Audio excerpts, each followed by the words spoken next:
जय शिवराय मित्रांनो, लाडकी बहीण योजनेअंतर्गत आता महिलांचे अर्ज पेंडिंग दाखवत आहे, तर ते अप्रूव्ह केव्हा होणार किंवा त्याला अप्रूव्हल केव्हा भेटणार, यादी केव्हा लागणार आहे याविषयी जी माहिती आहे ते आपण आता व्हिडिओमध्ये पुढे बघणार आहोत.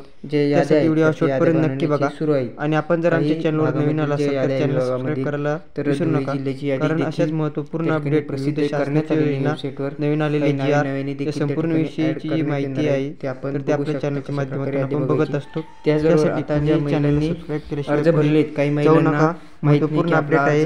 व्हिडिओ शेवटपर्यंत नक्की बघा. अवघ्या 2 ते 3 मिनिटाचाच व्हिडिओ असणार आहे. तर आता बऱ्याच साऱ्या महिलांनी माहिती कशा प्रकारे लाडकी बहीण योजनेअंतर्गत अर्ज केलेला आहे, तर त्यांचं जे स्टेटस आहे तर ते पेंडिंग दाखवत आहे किंवा ते जे स्टेटस किंवा जो अर्ज आहे तर ते अप्रूव्हल केव्हा होणार, त्यासाठी आपल्याला त्या ॲपवरून आपण ॲप्लिकेशन केलं आहे, ते ॲप ओपन करा.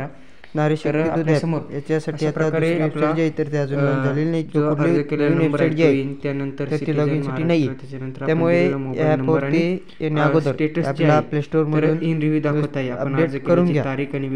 तर अपडेट केल्याच्या नंतर आपण बघू शकतो यापूर्वी केलेले अर्ज जे आहे तर त्या अर्जाच्या ठिकाणी आपला अर्ज दिसत असेल तर त्या अर्जावरती क्लिक करा. आता ज्या मित्रांनी जास्त अर्ज भरले असतील त्यांचे संपूर्ण अर्ज त्या ठिकाणी दिसत असेल. जो आपल्याला अर्जाचा डेटा पाहिजे आहे तर त्या ठिकाणी क्लिक केल्यानंतर आपल्या समोर अशा प्रकारे 3 ऑप्शन येत असतील. तर मित्रांनो, SMS व्हेरिफिकेशन जे आहे ज्याला आपण OTP व्हेरिफिकेशन म्हणतो तर या महिलांचे कंप्लीट झाले. त्यानंतर त्यांचा एडिटसाठी ऑप्शन आले. आता नवीन ॲप जे आलेले आहे, जर आपल्याला वाटत असेल अर्ज रिजेक्ट होऊ नये तर त्यासाठी आपल्या आधार कार्डवर जो पत्ता आहे किंवा जो ॲड्रेस आहे तर त्या ठिकाणी द्यायचं आहे. कारण पूर्वी ज्यावेळेला आपण अर्ज केलेला होता तर त्या महिलांचा जो माहेरचा पत्ता असेल किंवा लग्न अगोदरचा ॲड्रेस असेल तर तो त्या ठिकाणी देण्यास सांगितले होते. पण आता नवीन ॲप अपडेट झाले त्यामुळे आपला ॲड्रेस व्यवस्थित पद्धतीने अपडेट करा. त्यानंतर खाली डॉक्युमेंट दिलेले असतील, आपण अशा प्रकारे बघू शकता. मी ब्लर केलेलं आहे. तर या ठिकाणी जे डॉक्युमेंट आहे तर त्यामध्ये आपला जो रहिवासी पुरावा आहे तर 15 वर्षाचा आहे का किंवा रहिवासीचा दाखला आहे का, डोमिसाइल सर्टिफिकेट आहे का, तहसीलदारच लागणार आहे यासाठी. तर त्रुटी डॉक्युमेंट क्लिअर आहे का याची खात्री करा, कारण अर्ज जो आहे तर तो आपल्याला एकाच वेळेस एडिट करता येणार आहे. त्यानंतर आपल्या बँकेची माहिती, IFSC कोड, तर त्यांना आपला अकाउंट नंबर ही संपूर्ण माहिती या ठिकाणी बघून घ्या. आणि अर्ज जो आहे तर तो सबमिट करायचा आहे आपल्याला. कारण त्यांचा संपूर्ण माहिती व्यवस्थित पद्धतीने भरून घ्या, कारण अर्ज जो आहे तर तो एकदाच क्रिएट करते. काही महिलांनी जे अर्ज नंतर आपल्याला OTP टाकून आपला अर्ज जो आहे तर महिला अर्ज सबमिट करायचा. सबमिट केल्याच्या नंतर पहिला जी एडिटची ऑप्शन आहे तर त्या ठिकाणी राहणार नाही.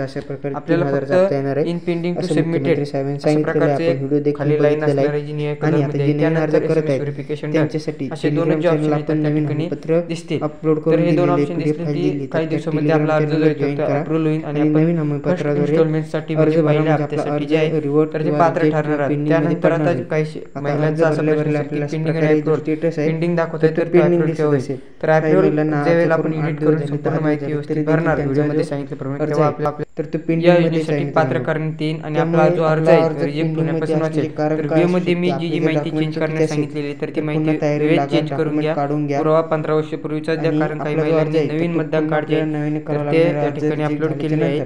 काहींची जन्मतारीख TCवरचे वेगळे आहे. तर व्हिडिओ परत रिवर्ट करून बघा आणि सबस्क्राईब करायला. पण आपण जर अर्ज एडिट केलेला नसेल तर अशा प्रकारे पेंडिंग जी स्टेटस दिसत आहे जर आपल्याला दिसत असेल तर या ठिकाणी आपल्याला क्लिक करायचं आहे.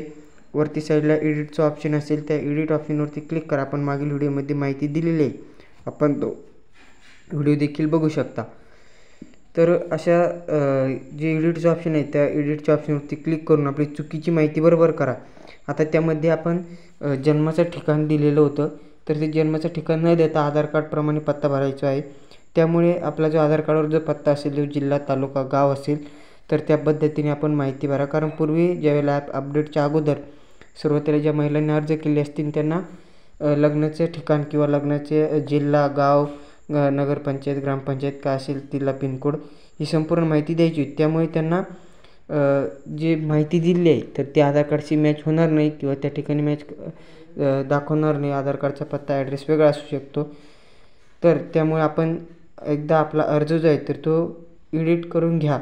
जरी हमीपत्र चेंज नाही झाले तरी चालेल, पण अर्ज जो आहे तर तो एडिट करून घ्या. आणि महिलांनी सामायिक असलेले बँक खाते जे आहे तर ते शक्यतो देणे टाळाच. कारण ज्या महिलाचे आधार कार्ड ज्या खात्याशी किंवा अकाउंट नंबरची लिंक आहे त्याच खात्यामध्ये महाडीबीटीद्वारे पैसे वितरित करण्यात येणे अशा प्रकारची ही माहिती आहे. माहिती आपल्या इतर बंधू भगिनींना शेअर करायला विसरू नका. आणि आपले जर काही प्रश्न असतील तर खाली कमेंट बॉक्समध्ये आपण विचारू शकता. आपण जर आमच्या चॅनलवर नवीन आला असेल तर चॅनलला सबस्क्राईब करायला विसरू नका, कारण अशाच महत्त्वपूर्ण अपडेट आपल्या चॅनलवरती दिल्या जात असतात. धन्यवाद.